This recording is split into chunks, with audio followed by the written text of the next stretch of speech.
여러분 안녕하십니까. 자정이 넘어 7월 15일 수요일이 됐습니다. 전인식 변호사입니다.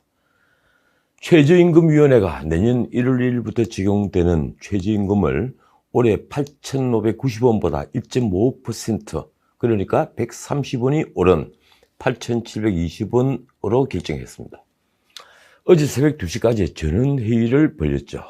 그런데 결국 늘 그렇듯이 공익위원들이 제시한 안이 가결된 겁니다. 정부 방침대로 가는 거죠.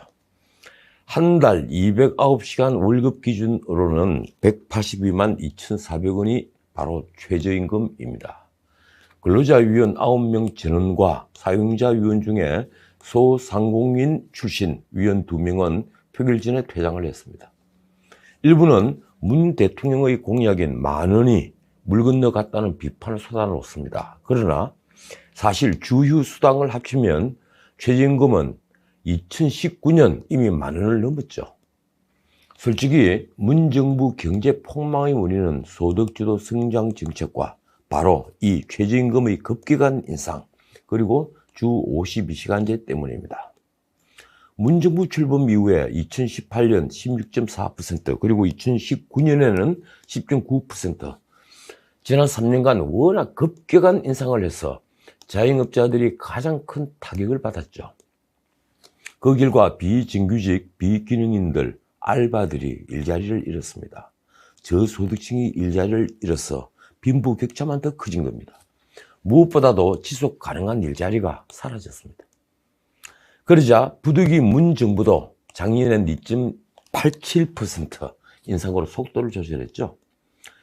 이번 최저임금은 노동계는 노동계대로 반발이 크겠지만 인하를 기대한 소상공인 자영업자들은 그들대로 불만이 매우 큽니다. 이번 1.5% 인상은 올해 경제 성장률 전망치 0.1%와 소비자 물가 상승률 0.4%, 생계비 개선 1%를 합친 것이라는데 장담하지만 올해는 아주 큰 마이너스 성장입니다. 적어도 2.5%를 넘어서는 마이너스 한 3% 정도, 그 정도로 저는 예상을 합니다. 게다가 소비가 줄며 물가도 내리는 불황의 시대, 디플레이션 징조마저 보이고 있습니다. 세금으로 경제를 살린다는 건 이만큼 위험한 겁니다. 어떻게 될까요? 그런데 어제 문 대통령이 한국판 뉴딜을 발표했습니다. 거의 모든 텔레비전 방송이 중계를 하더군요. 국고 114조 원과 민간 투자 46조 원 등 총 160조 원을 투자해서 국가 대개조에 나선다는 겁니다. 국가 대개조, 정말 좋은 말이죠. 제가 늘 꿈꾸는 국가 대개조. 그런데 그것과는 방향이 다른 것 같습니다. 소득주도 성장이 실패하자 프랭클린 루스벨트를 흉내내 한국판 뉴딜 정책을 던진 것입니다. 이 문 대통령은 어제 한국판 뉴딜 국민보고대회에서 새로운 100년의 설계라고 했습니다. 그러면서도 포용사회로 대전환은 더는 머뭇거리거나 지체할 수 없는 시대적 과제라고 말했더군요. 글쎄요, 한국판 뉴딜이라고 하면서 일자리를 89만 개를 만들겠다고 했는데 다시 한번 말씀드리지만 일자리는 기업이 만드는 겁니다. 노동계획을 하고 투자 환경을 바꿔서 해외로 나가 있는 일자리의 절반만 되돌려도 세금으로 하는 뉴딜로 만든다는 89만 개보다 훨씬 많은 일자리가 생길 겁니다. 적어도 150만 개는 돌아오겠죠. 감히 말씀드리겠습니다. 기본을 모르는 정부는 어떤 정책이든 반드시 실패한다. 박원순 서울시장의 자살은 장례를 지낸 데 여러 파장을 낳고 있습니다. 이 팬덤을 가지고 있는 유명인들의 죽음은 팬들에게 일종의 패닉에 빠지게 하죠. 특히 우리처럼 정치적 편가르기가 아주 심한 경우에 유명 정치인은 더 말할 것도 없습니다. 그들을 의식해서인지 민주당 의원들 중에 정말 놀라운 분이 있었습니다. 서울시에서 부시장을 지냈더군요. 지난 총선에서 당선된 윤준병 의원입니다. 솔직히 저도 윤준병이라는 이름을 이번에 처음 알았습니다. 그는 피해 여성이 상징 조작을 했다는 취지로 일종의 가짜 미투 의혹을 제기했습니다. 물론 문제가 되자 나중에 부인했지만 말입니다. 상징 조작, 좀 어려운 말이죠. 윤준병은 자신의 페이스북에 행정부시장으로 근무하면서 피해자를 보아왔고 시장실 구조를 잘 아는 입장에서 이해되지 않는 내용이 있다면서 침실, 속옷 등 언어의 상징 조작에 의한 오해 가능성에 대처하는 것은 남아있는 사람들의 몫이라고 했습니다. 쉽게 말해 시장실 안의 내실을 침실이라고 부르고 속옷 차림의 사진을 박 시장이 피해자에게 보냈다는 게 과장된 표현이라는 거겠죠. 그렇다면 성추행 정황이 조작되었다는 주장입니다. 물론 그도 목격한 바는 없을 테입니다. 그런데 그가 박 시장을 변호한 것은 도가 지나쳐도 정말 지나쳤습니다. 그는 박 시장을 누구보다 성인지 감수성이 높은 분이라거나 순수하고 자존심이 강한 분이라 고소 내용의 진위 여부와 관계없이 고소를 당했다는 사실 자체만으로 주변의 미안함을 느꼈을 것이라면서 박 시장을 옹호합니다. 그건 그럴 수 있죠. 뭐 같은 편이니까 그런 정도의 말은 이해하겠습니다. 그런데 그 뒤의 말은 정말 눈을 의심케 할 정도입니다. 이렇습니다. 이후에 전개될 진위 여부에 대한 정치권의 논란 과정에서 입게 될 피해자에 대한 2차 가해 등을 방지하기 위해서 죽음으로써 답하신 것이 아닐까. 성추행 가해자가 피해자를 보호하기 위해 자살을 했다는 겁니다.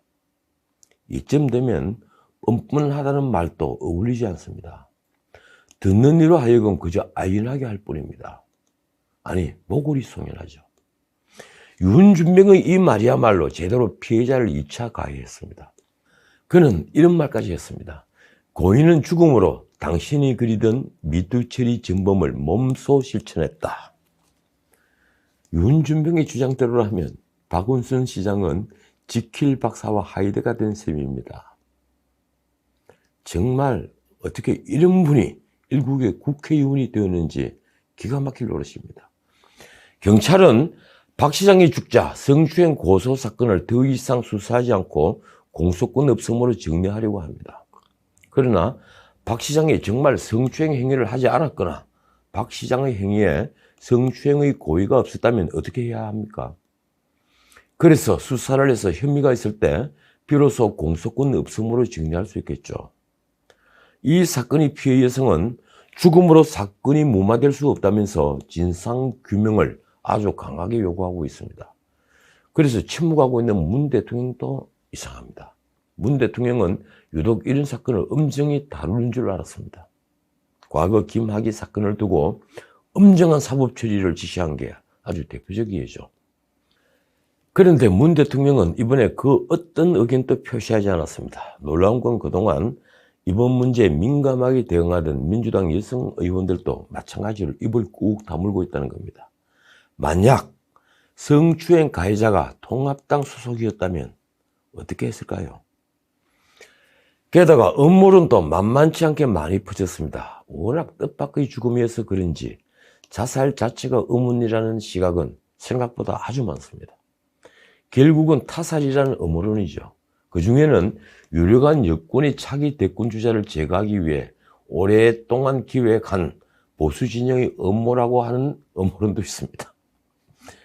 참 헛웃음만 나옵니다. 음모론도 그렇지만 박 시장을 변호한다면서 이순신 장군도 관노와 잠을 잤다는 터무니없는 글까지 인터넷망에 오르고 있습니다. 뭐라고 해야 할까요?